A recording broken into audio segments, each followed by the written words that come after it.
अभी हमारे महल्ले के शख्स को फौरन अटैक आया 15 रमजान के बाद। एक अटैक आया तो एक छल्ला लगा, छल्ला लगते लगते दूसरा अटैक आ गया, फिर दूसरा छल्ला लगा, फिर तीसरा वाला अटैक आ गया, 3 आ गए। तो फिर डॉक्टरों ने फैसला सुना कि अब तो बाईपास ही होगा साहब। तो ईद के 1-2 दिन पहले जो है बाईपास हुआ और उसके बाद इंतकाल फरमा गए।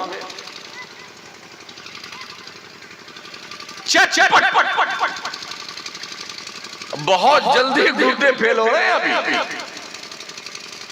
और जब डायलिसिस शुरू होती है ना तो फिर समझ जाओ अब दिन गिनती के दिन बचे हैं इनके, कब आ जाए परवाना इनका। जिसकी भी डायलिसिस शुरू हुई हमने देखा है लाखों लाख रुपए पानी की तरह बह गए, पूरा घर भिखारी बन जाता है। इसलिए पैसे अगर हैं अल्लाह ने दिए हैं तो इन पैसों की कदर करो, बेमकसद पैसे बर्बाद मत करो, काम पे खर्च करो। रहने के लिए अगर 2 कमरे काफी होते हैं तो जरूरत नहीं कि बड़ी बखरी बनाओ कि औरतें दिन भर बेचारी झाड़ू लगाती हैं, ये कमरा भी साफ करना, ये भी साफ करना, इधर जाला लग गया, ये भी हो रहा हमारे। जरूरत हमें साल भर में 4 जोड़े की है कपड़े की, इंशाल्लाह साल भर चल जाएगा 4 जोड़ा, मगर नहीं 4 गर्मी का, 4 ठंडी का, 4 बरसात का। जिस कलर का ड्रेस उसी कलर का जूता, औरतों के उसी कलर के बुंदे बालियां और चूड़ियां। ये फजूल खर्ची नहीं तो क्या? इस फजूल खर्ची को पूरा करने के लिए बाप पर प्रेशर, माँ पे प्रेशर, भाई पर प्रेशर, शौहर पर प्रेशर। हमारे आका फरमाते हैं अल्लाह की पनाह उस औरत से जिस औरत का शौहर उसकी औरत से मुतालबे से बूढ़ा हो जाए। अब शौहर कमाता है 8,000 रुपए और बेगम ने 10,000 रुपए का मेकअप का सामान मंगा लिया तो बूढ़ा नहीं होगा शौहर। हमारे नबी फरमाते हैं उस औरत से अल्लाह की पनाह जो औरतें अपने शौहरों को वक्त से पहले बूढ़ा कर देती, फरमाइशें कर। इस तनाजुर में एक बात और अर्ज कर दूं। एक शख्स था बेचारा, बड़ा बाप भी बड़ा जो है मुकद्दस होता है। अब कुछ शायरों ने 2-4 शेर बाप की शान में लिखने शुरू किए हैं, वरना सिर्फ अम्मी की शान में लोग शेर लिखते थे। शहबाज भाई है नहीं? हाँ, बस माँ की शान में। भाई साहब बाप समंदर पे क्यों चुप रहता है जी? बाप जो है ना समंदर पी के भी खामोश रहता, कुछ नहीं। हमने देखा दुबई में देखा है एक बाप अपने फैमिली की इज्जत बचाने के लिए जानते क्या करता है? 2 घंटा किसी की गाड़ी साफ करता है, 2 घंटा किसी का सामान बोरी सर पे कांधे पे लाद करके शेख के घर पहुंचाता है, 2 घंटा गार्डन में पानी चलाता है ताकि उसका झाड़ फन्नू सूखने न पाए, फिर जाके कुछ पैसा इकट्ठा करता है। सुबह नाश्ता नहीं करता है, एक चाय पी कर रहता है। आंखों देखी बात है, दोपहर को भी खाना नहीं खाएगा। शाम को हमने देखा बौरियों का जमात खाना है दुबई में, बौरी वाला टोपी रखा हुआ है हमारा मुसलमान, बौरी का टोपी। शाम को उसी टोपी को लगा लेगा और झट से बौरी की जमात खाना में जाएगा, वहां खाना खा के जाएगा ताकि पैसा बचे और घर भेजे। और यहाँ गुड्डू क्या सोचते, मेरा बाप दुबई का, मेरा बाप सऊदी कमा रहा है, ओहो बढ़िया बढ़िया गाड़ी लेके बुर्र बुर्र चलाता है बेटा। और सेठानी साहब जब बाजार निकलती है ना तो दुकानदार पहचानता वो दुबई वाली आ रही है। जो सुना हो और देखा हो वही कह रहा हूं। दुकानदार बताओ दुबई वाली सेठानी आ रही है, वो गड्डी निकालती है पूरा कला कला नोट अपनी सेठानी पन दिखाने के लिए। उस बाप को देखो, उस शौहर को देखो जो अपने नाश्ते के लिए पैसा इस्तेमाल नहीं करता कि बच्चों के काम आए, उसकी सेठानी का यह हाल यहाँ। ये कपड़ा फट जाता है, पीठ का हिस्सा कपड़ा बोरी लादते लादते हमने देखा है। तो मैं अर्ज करने जा रहा था, एक शख्स था बेचारा, तो तनख्वाह कम थी उसकी, मगर उनकी बेगम साहबा रोज मुसलमान, जब से मेरी शादी हुई मैंने तेरे घर में चैन नहीं देखा, सुकून नहीं देखा, ये फटे फटे कपड़े, मुझे ये चाहिए मोबाइल बड़का वाला। वो बेचारा जाए कमाए, और कमा के लौटे तो पैसा उतना नहीं मिलता था कि बड़का मोबाइल लेके आए। तो एक बार उसने खत लिखा अपनी बेगम के नाम की, बेगम गरीबी है, मेहनत करता हूँ मैं बहुत ज्यादा, लेकिन इतने पैसे नहीं मिलते कि मैं तुम्हें मोबाइल खरीद के लाके दूं। अगर मोबाइल ले आऊंगा तो फिर बच्चों का खर्चा कैसे चलेगा, पढ़ाई का कैसे क्या होगा, अल्लाह ने अगर तौफीक बख्शी, मेहनत कर रहे हैं तो एक दिन ला के हम तुम्हें देंगे। ये लेटर लिख करके उसने ड्रॉ में रख दिया। नारे तकबीर, नारे तकबीर, खड़े हो जाए, नारे तकबीर, नारे रिसालत, नारे रिसालत, इस्लाह माशरा कॉन्फ्रेंस, फैजान हुजूर सदरुल फाजिल, खानदान हुजूर सदरुल फाजिल, खानदान हुजूर सदरुल फाजिल, नबी रहे हुजूर सदरुल फाजिल, नबी रहे हुजूर सदरुल फाजिल, शहजादे हुजूर फिदाए मिल्लत हजरत अल्लामा मौलाना मुफ्ती सैयद बख्तियारुद्दीन साहब क़िबला, हजरत अल्लामा मौलाना मुफ्ती सैयद बख्तियारुद्दीन साहब क़िबला, अल मारूफ शिबली मियां साहब क़िबला, आले नबी औलादे अली। बैठ जाएं, मेरा वक्त पूरा हो रहा है, 2.5-3 मिनट ज्यादा से ज्यादा। तो मैं अर्ज कर रहा था कि उसने वो लेटर लिखा अपनी बीबी के नाम और ड्रॉ में रख दिया। घर से निकला फिर कमाने के लिए, 2 बच्चे थे उसके, तो बेगम ने गुस्से में कहा अल्लाह करे तेरा एक्सीडेंट हो जाए, और तो ऐसे अब शब्द मत निकाला करो, हो सकता है कबूलियत का वक्त हो और अल्लाह कबूल कर। उस बीवी ने अपने शौहर का कहा अल्लाह करे तेरा एक्सीडेंट हो जाए। बेचारा घर से निकला, कुछ ही दूर गया था, किसी गाड़ी की टक्कर लगी और गिरा, मर गया। कबूलियत का वक्त था, जबान से निकली बात अल्लाह ने कबूल कर। शोर मचा रहे, वो अकबर मर गया, अकबर मर गया, अकबर का एक्सीडेंट हो गया। जब खबर घर पे पहुंची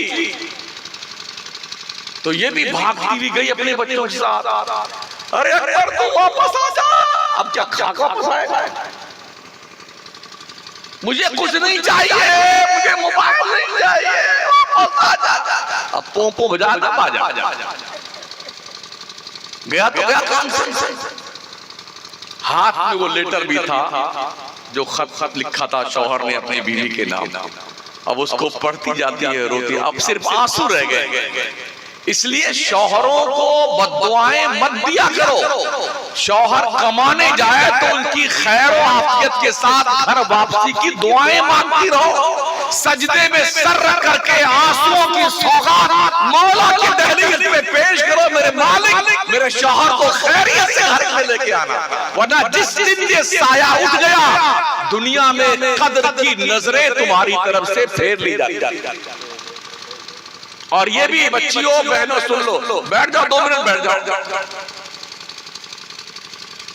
हर घर में टुन पुन तो होता है भाई साहब, इस्लाह माशरा, हर घर में टुन पुन होता है। तो इस बात को लेकर के अपने ससुराल से भाग करके मैके मत जाइयो। पहले तो ये था मामला के शादियां बहुत दूर की जाती थी, तो मोबाइल तो था नहीं उस जमाने में, इसलिए दूर शादी करते थे कि अगर शौहर बीबी में या ननद भावज में कुछ टुनपुन हुआ तो जब तक खबर आएगी 100 किलोमीटर तब तक शोले जो वाला ठंडा पड़ जाएगा, सब बहाल हो जाएगा मामला। अब इधर किचन में है गुड़िया, हाँ, अम्मी अंडा बना रही। अरे अम्मी ननद ने तो ये कह दिया और सास बड़ी डोइन है। तो अम्मी क्या करेगी?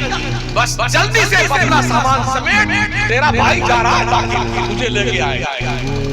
इस पागलपन से अपने आप को बचा कर रखना बच्चियों, इसलिए कि जब तक बाप और माँ जिंदा है तब तक तुम्हारे मैके में तुम्हारी आओ भगत होगी। जिस दिन बाप और माँ मरे ना तो तुम्हारी भावजी क्या करेंगे? चुपचाप बर्तन साफ कर तभी खाना मिलेगा। गलत तो नहीं कह रहा मैं? बर्तन साफ कर तभी खाना मिलेगा, गटर साफ कर तब खाना मिलेगा।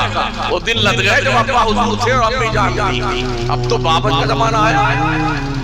और लड़कियों को भी सोचो, अपनी ससुराल जाने के बाद अपनी अम्मी को शिकायत मत करते रहना। अम्मी भाभी पर कंट्रोल रखना, उससे बेलगाम नहीं। तू तेरा घर देख, अपने घर की देख रही, अपने भावत की देख रही है। बार बार मैके भी मत जाना बहनों बच्चियों, इसलिए कि बार बार जाओगी तो इज्जतें खराब होंगी। 6 महीने में, साल भर में जाओ मैके, ताकि तुम्हारी भाव ननद आई आप क्या खाएंगे? आप बिरयानी? आज आपके लिए बिरयानी बनाऊंगी, मुर्गा वाली, बकरा वाली। माशाल्लाह आपको तो आज रहना ही पड़ेगा। ये आबरू बरकरार रखना। रोज पहुंचोगी ना, अरबी का एक सेंटेंस है, देर देर से मुलाकात किया करो ताकि मोहब्बतें बढ़ती रहे। रोज मिलेंगे, अरे रोज आके पार्टी में चल तो कोई इज्जत नहीं होती। इसलिए प्यारी बच्चियों बहनों, अपने हालात को कंट्रोल में रखो, पर्दे में रखो, शराफत के दायरे में रखा करो, इज्जतों नामूस की हिफाजत किया करो। अल्लाह तुम्हारी गोद में अगर कोई फूल खिलाए तो उसकी ढंग से तरबियत किया करो, परवरिश किया करो।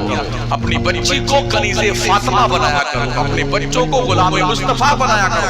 ये उसी वक्त मुमकिन होगा जब घर का माहौल इस्लामी माहौल के अंदर तब्दील होगा, तभी मुमकिन है।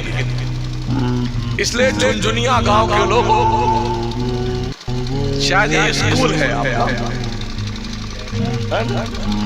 जिसमें हम आराम फरमाते हैं अभी तक। हाँ ये स्कूल है माशाअल्लाह। मदरसा किधर है ये तो मुझे नहीं पता है। नहीं मदरसा? अल्लाह अकबर, मदरसा नहीं है, मस्जिद भी नहीं है। महल्ला है, हमने तो दूर तक कोई मोहल्ले नहीं देखा।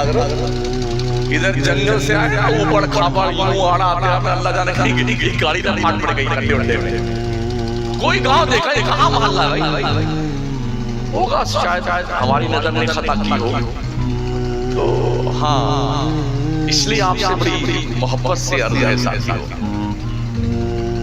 हम भी चाहे तो इतना चिल्ला चिल्ला के तकरीर करें ना, मैं कहूँ एक बात दूर डालें, ये खूब नारा लगाएंगे हमारे हजरत, लेकिन हमें इससे कोई दिलचस्पी नहीं होती। तकरीरें समझाने के लिए होती हैं, जमाने के लिए नहीं होती। अगर हमारी जबान से कुछ बातें आपके समझ में आ गई तो मैं समझता हूँ कि मैं तकरीर करके कामयाब हो गया। अगर मैं कुछ नहीं समझा सका आपको तो मैं समझूंगा कि मैं इतना बड़ा बेवकूफ था, राजस्थान से चल के आया और चिल्ला पुल्ला के चला गया। तो कुछ तो आप समझे होंगे जो मेरी तकरीर से आपने आज नहीं आपने एकदम दो चार बात कर रहा हूं, कुछ तो समझ में आई होगी बात कि मैं आपसे क्या कहना चाहता हूं। मेहनत की कमाई कीजिए, हलाल रोजी खाइए, हलाल कमाइए, हलाल खिलाइए, भले चटनी रोटी खाइए। इसमें वो दम है ना, कसम रब्बे काबा की। एक टुकड़ा था इब्राहिम कंदोजी के जंबील में जो सूखी रोटी का था, उसे चबा करके ख्वाजा मोइन के मुंह में उतारा था ना, हलक से उतरने के बाद दिल की दुनिया मुनकलिब होकर रह गई। हलाल आज चिकन क्रिस्पी, चिकन बर्रा, चिकन फ्राई और चिकन चिल्ली और क्या क्या नाम है। इतना बेटे खा रहे, इतना खा रहे, खाते खाते खाते खाते ऐसा लगता है रमजान खाने के लिए आया।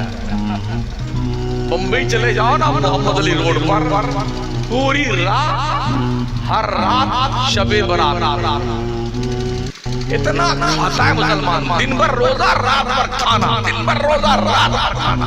भाई साहब रहम करो अल्लाह के वास्ते, इस सोद शरीफ पे इतना जुल्म मत करो।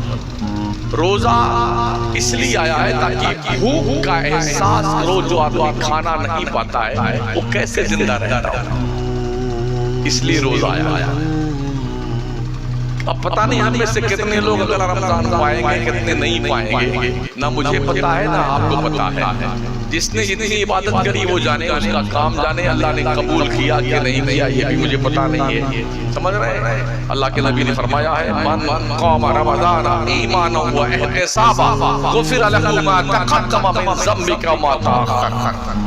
मन क़ाम रमज़ान ईमानन व इहतिसाबन गुफ़िर लहू मा तक़द्दम मिन ज़म्बिका व मा तअख़्ख़र। जो कोई रमजान के महीने में ईमान और एहतिसाब के साथ रोजा रखे, जो कोई रमजान के महीने में ईमान और एहतिसाब के साथ क़याम करे, तरावी पढ़े, नमाज़ें पढ़े, अल्लाह उसके अगले और पिछले गुनाहों को माफ कर देता है।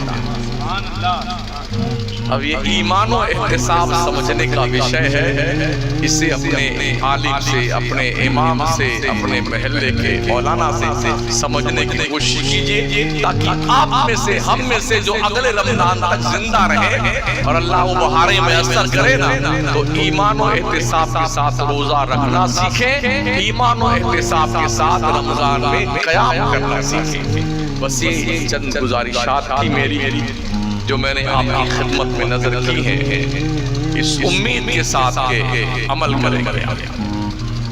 हर छोटे की जिम्मेदारी है कि बड़ों की इज्जत करें। हर बड़े की जिम्मेदारी है छोटों से प्यार से, मोहब्बत से पेश आए।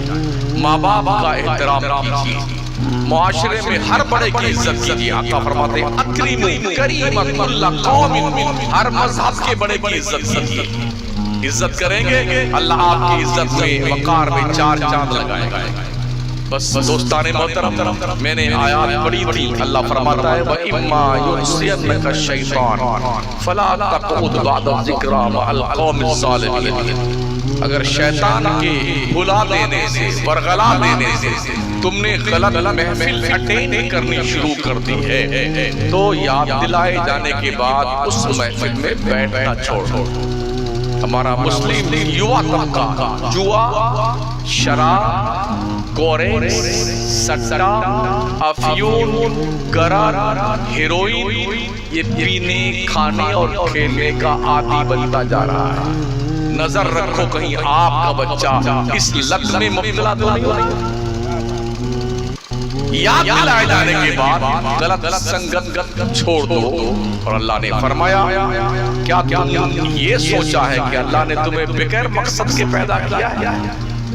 अफहसिबतुम अन्नमा खलकनाकुम अबसा व अन्नकुम इलैना ला तुरजऊन।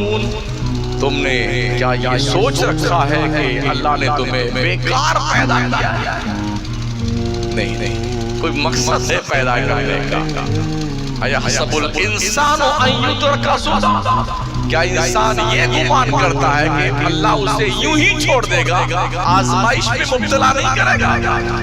अल्लाह की आजमाइश पर अल्लाह गवाह है, हम आप पूरे नहीं उतर सकते। इसलिए रब से दुआएं मांगा करो, अल्लाह हमें आजमाइश में मुब्तला मत कर, अपने महबूब की नालैन इज्जत से हमें आजमाइश से बचा कर रखना। और अल्लाह दुआएं कबूल करता है। उसने कहा है अल्लाह दुआएं कबूल करता है, उसका नाम तव्वाब है, तौबा कबूल करता है। वैज़ा सालका इबादी अन्नी फ़इन्नी करीब मुजीबु दावतद दाई इज़ा दआन। बंदो दुआ मांगो, मैं तुम्हारी दुआएं कबूल करता हूँ। बस अल्लाह को राजी करो, रसूल अल्लाह को राजी करो। सेठ, साहूकार, MP, MLA, मिनिस्टर, प्रधान, सरपंच, सरपंच, इनको राजी करने के बजाय अल्लाह को राजी करो। अल्लाह राजी हुआ तो ये सब ठीक हो जाएंगे बेटे। और अल्लाह नाराज हो गया ना तो कीड़े मकोड़े तुम्हें खा करके मार डालेंगे। अस्तगफिरुल्लाह रब्बी मिन कुल्लि ज़ंबिन व अतूबु इलैह। ला इलाहा इल्लल्लाह मुहम्मदुर रसूलुल्लाह। अस्सलामु अलैकुम व रहमतुल्लाहि व बरकातुहू।